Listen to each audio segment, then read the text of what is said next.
మహాభారత యుద్ధం ముగిసిన 3.5 దశాబ్దాల తర్వాత కృష్ణుడు తనువు చాలిస్తాడు. అనంతరం ద్వారక నీట మునుగుతుంది.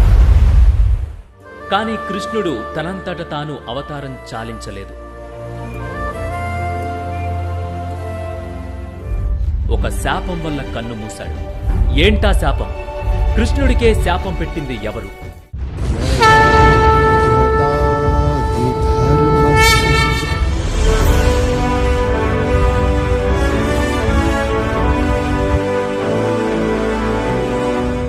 కురుక్షేత్ర యుద్ధం.